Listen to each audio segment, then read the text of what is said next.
اللہ تعالیٰ نے قرآن پاک کی بہت ساری صورتوں میں وقوع قیامت کا ذکر فرمایا ہے۔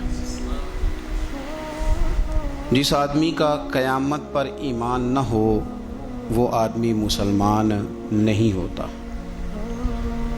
قیامت آئے گی، قیامت قائم ہوگی، حشر کا میدان لگے گا، گناہگار کو سزا، نیکوکار کو جزا ملے گی۔ یہ وہ تصور ہے جو انسان کی تربیت کرتا ہے، یہ وہ تصور ہے جو اسے زندگی میں چلنے کا طریقہ بتلاتا ہے، حلال حرام کے بیچ فرق کرنے کی اسے نصیحت کرتا ہے۔ اگر قیامت کا تصور زندگی سے نکل جائے تو پھر لوگ بالکل شترے بے مہار اور بے لگام ہو کے دنیا میں گھومیں گے۔ اس لیے قرآن مجید نے بڑی شرح و بسط کے ساتھ، بڑی وضاحت کے ساتھ، بڑی تفصیل کے ساتھ قیامت اور وقوع قیامت کا ذکر فرمایا۔ اور قرآن مجید کی متعدد آیات اور پوری صورتیں وہ بتلاتی ہیں کہ قیامت کا منظر بڑا سخت ہوگا، بڑا گمبھیر ہوگا، اور اس کے اندر انسان بڑا گھبرائے گا۔ قیامت کب آئے گی؟ قیامت کی تاریخ کیا ہے؟ اللہ اور اس کے رسول صلی اللہ تعالی علیہ وسلم نے ہمیں دن بھی بتلایا ہے، تاریخ بھی بتلائی ہے، پر وہ آئے گی کب اس وقت کا تعین نہیں فرمایا، سن نہیں بتائی بس۔ اب بہت سارے بیوقوف دنیا میں پائے جاتے ہیں، اور ہمیں زیادہ تکلیف ہوتی بھی اسی بات کی ہے کہ لوگ امت کے اتحاد کے اندر بہت بڑا رخنہ ڈالتے ہیں ہر اس موقع پر کہ جس موقع پر اتحاد کی بات کی جا سکتی ہے، لوگ انتشار کی بات کرتے ہیں۔ یہاں بھی اس موقع پر بھی لوگوں نے یہ لکھا ہے کہ اگر حضور کو پتہ ہوتا کہ قیامت کب آئے گی تو حضور بتا نہ دیتے۔ اندازہ کریں۔ پھر لوگ کہتے ہیں کہ آپ اس آدمی سے بغل گیر ہوں، اس بندے سے آپ پیار بڑھائیں۔ میرے تو جو ابا جی کو ان پڑھ کہے میں تو اس سے پیار نہیں کرتا تو جو مدینے والے رسول کے علم پر اعتراض کرے۔ ہاں یہ یاد رکھیں، ہزاروں قومیں وجود میں آئیں دہر میں خشک و تر کے رشتے سے، پر ہم نے بنیاد دوستی رکھی یاد خیر البشر کے رشتے سے۔ ہم اس کے غلام ہیں جو حضور کا غلام ہے، لیکن اسے ہر مقام پر نبی پاک میں نقص نظر آئے تو پھر دشمن احمد پہ شدت کیجئے، ملحدوں سے کیا مروت کیجئے، اور شرک ٹھہرے جس میں تعظیم حبیب اس برے مذہب پہ لعنت کیجئے۔ یہاں بھی لوگ دیکھیں کہ بات کیا چل رہی ہے قیامت کی، اور آپ کیا تفسیر بیان کر رہے ہیں کہ حضور کو پتہ ہی نہیں تھا۔ یہ انداز آپ نے اختیار کیا ہے۔ قیامت کی علامتیں نبی پاک نے ہمیں بتا دیں، فرمایا کہ جب یہ معاملہ ہو جائے تو سمجھ لو پھر قیامت آنے لگی، سمجھ لو پھر قیامت۔ دیکھیں نا، لوگ کہتے ہیں جی جب آپ کا جسم ٹوٹنے لگے، جب آپ کی طبیعت میں کمزوری آنے لگے، جب آپ محسوس کریں کہ میں ان بیلنس ہو رہا ہوں تو چیک اپ کرا لیں، شوگر تو نہیں ہو گئی۔ یہ اس کی علامتیں۔ جب آپ کے جسم میں تپش بڑھ گئی، آپ کے معدے کا نظام ڈسٹرب ہو گیا، آپ کے ہاتھ پیر جلنے لگے، تو اب آپ نا ٹیسٹ کرائیں کہ آپ کو ہیپاٹائٹس تو نہیں ہو گیا۔ تو کسی بھی چیز کے آنے سے پہلے اس کی کچھ علامتیں ہوتی ہیں۔ تو ہمارے رسول پاک علیہ السلام نے ہمیں کچھ نشانیاں بتا دی قیامت کی، فرمایا ان نشانیوں پر غور کرو، جب یہ چیزیں آئیں پھر تمہیں نے انتظار کرنا ہے، پھر قیامت آئے گی، پھر تارے جھڑیں گے، چاند ٹوٹے گا، زلزلہ آئے گا۔ قرآن مجید نے کہا سورہ ابراہیم کے اندر کہ یوم تبدل الارض غیر الارض، فرمایا جس دن یہ زمین کسی اور زمین سے بدل دی جائے گی۔ یہ جو تمہارے پاس زمین ہے یہ زمین نہیں رہے گی، والسماوات، اور آسمان بھی بدل دیے جائے گے۔ اس کو آسان نہ سمجھیں۔ آپ زمین پہ پیر رکھیں اور آپ کو شاید شیشہ ہی لگا ہو، اگر آپ کو اندازہ ہو نا کہ یہ پانی ہے تو آپ کا پیر جمتا نہیں، آپ گھبرا جاتے ہیں کہ یہ وہ والی زمین نہیں جس پر میں چلنے کا عادی ہوں۔ یہ کوئی آسان بات نہیں۔ آپ اپنا ملک چھوڑ کے کسی اور ملک جائیں تو آپ بڑے پریشان ہوتے ہیں، کہتے ہیں میں پردیسی ہوں، اور انشاءاللہ پردیسی کوئی بھی نہ تھی وے ککھ جنا تو پارے تاڑی مار اڑانا باہو اسی تے اگے ہی اڈن ہارے۔ بڑا مشکل مرحلہ ہے پردیس، حالانکہ زمین وہی ہے، لیکن آپ کی مٹی بدل گئی تو آپ پریشان ہو گئے۔ تو رب فرماتے اس دن کا بھی خیال کر جس دن میں زمین ہی بدل دوں گا۔ تو زمین پہ پیر رکھے گا پر یہ وہ والی زمین نہیں ہوگی، والسماوات اور آسمان بھی بدل دوں گا، وبرزوا للہ الواحد القہار، اور فرمایا سب لوگ اس دن اس اللہ کے سامنے کھڑے کیے جائیں گے جو وحدہ لا شریک بھی ہے اور سب پر غلبہ رکھنے والا بھی ہے۔ اس دن سب اس کے سامنے کھڑے ہوں گے۔ میرے نبی کریم صلی اللہ تعالی علیہ وسلم، نبی پاک علیہ السلام نے دو قسم کی نشانیاں بیان کی۔ ایک علامات کبریٰ ہیں، بڑی بڑی نشانیاں، بڑی بڑی نشانیاں، جیسے دجال آئے گا، یاجوج ماجوج نکلیں گے، حضرت عیسیٰ علیہ السلام آئیں گے، امام مہدی علیہ السلام تشریف لائیں گے، تو یہ بڑی بڑی نشانیاں۔ لیکن اس سے پہلے چھوٹی چھوٹی نشانیاں بھی حضور نے بیان فرمائی، اور فرمایا یہ تو مجموعی طور پر ہوگا نا، ساری دنیا کے لیے دجال آئے گا، یہ تو مجموعی طور پر ہوگا نا کہ ساری دنیا کے لیے امام مہدی آئیں گے، جناب عیسیٰ آئیں گے، یہ تو مجموعی ہے۔ لیکن تم انفرادی طور پر بھی اپنے دائیں بائیں دیکھو کہ یہ جو چھوٹی نشانیاں یہ تمہارے اندر تو نہیں پیدا ہو گئی۔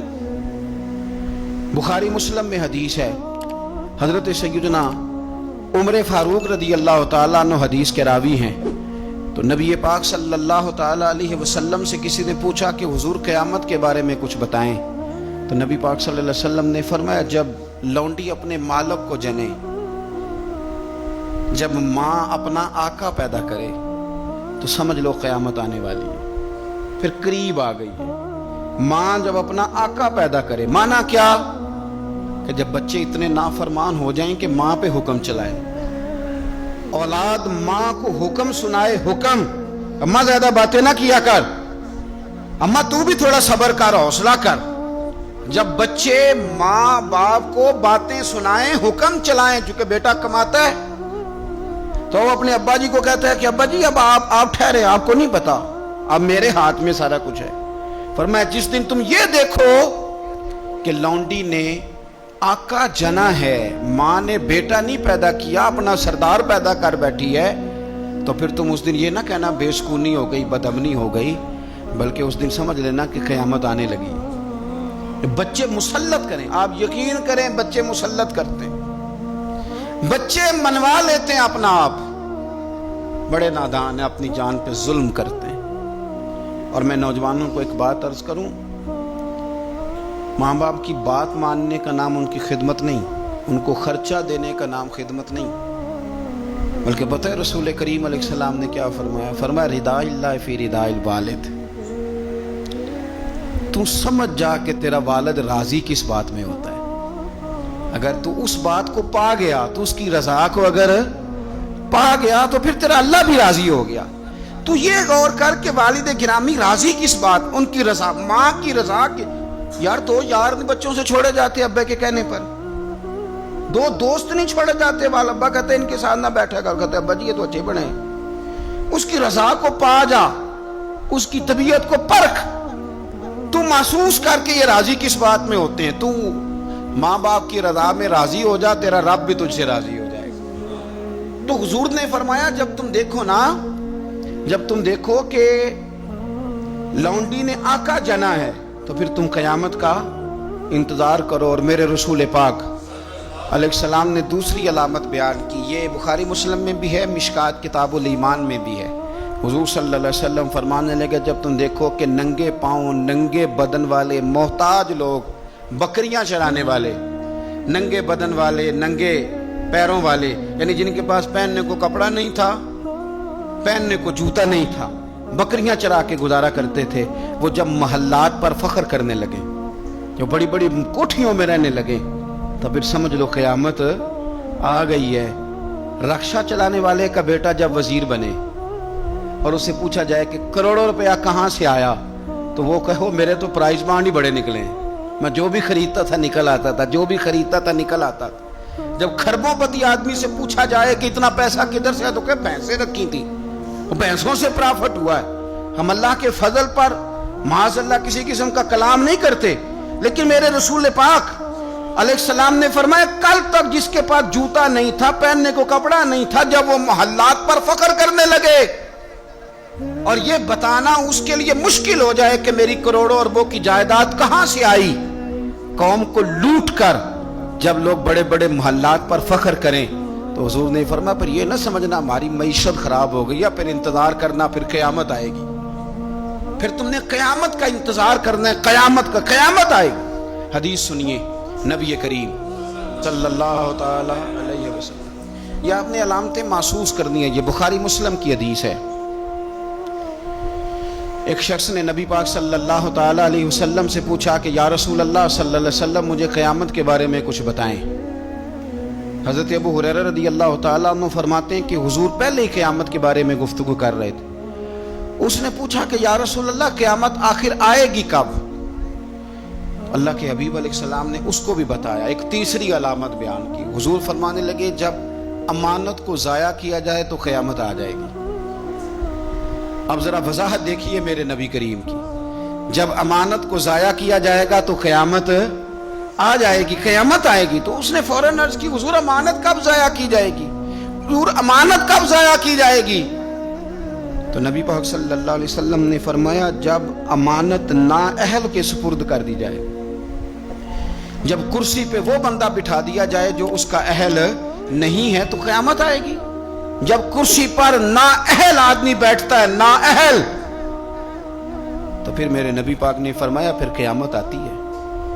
آپ اس کو چھوٹا نہ سمجھیں، ہمیں تو بس اتنا پتہ ہے کہ بندہ میری برادری کا تو میں نے ووٹ دینا ہے، ہمیں تو اتنا پتہ ہے کہ بندہ میری پارٹی کا تو میں نے ووٹ دینا ہے۔ نااہلوں کے سپرد کر دیا سارا کچھ، جنہیں خبر ہی نہیں تھی، اس قابل ہی نہیں تھے۔ حضرت ابو ذر غفاری رضی اللہ تعالیٰ عنہ وہ خوبصورت صحابی ہیں کہ جن کے تقوی کی گواہی حضرت عثمان غنی جیسے لوگ دیا کرتے تھے کہ یہ نیک اور پرہیزگار بندہ ہے۔ اتنے شاندار حضرت ابو ذر غفاری، اتنے بڑے آدمی۔ انہوں نے عرض کیا یا رسول اللہ صلی اللہ علیہ وسلم فلانے صوبے کا گورنر ٹھیک نہیں، تو آپ اس طرح کریں مجھے گورنر بنا دیں اس صوبے کا۔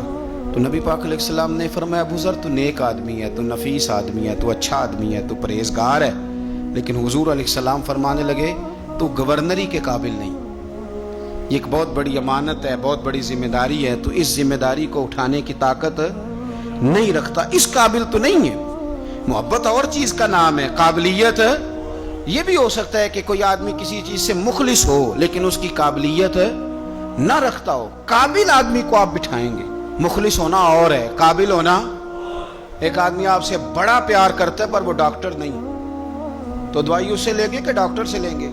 تو آپ کہیں ڈاکٹر تو میرا واقف ہی نہیں، میں نے تو یہ پیار بڑا کرتا ہے دوائی اسی سے لینی ہے۔ بھئی محبت اور چیز ہے، قابلیت ہم نااہلوں کے سپرد۔ اگر آپ کو ہماری اسلامی ویڈیوز پسند آتی ہیں تو ابھی نورانی بیان اسٹوڈیو کو لائک کریں، سبسکرائب کریں اور نئی ویڈیوز سب سے پہلے دیکھنے کے لیے بیل آئیکن ضرور دبائیں۔ جزاکم اللہ خیرن۔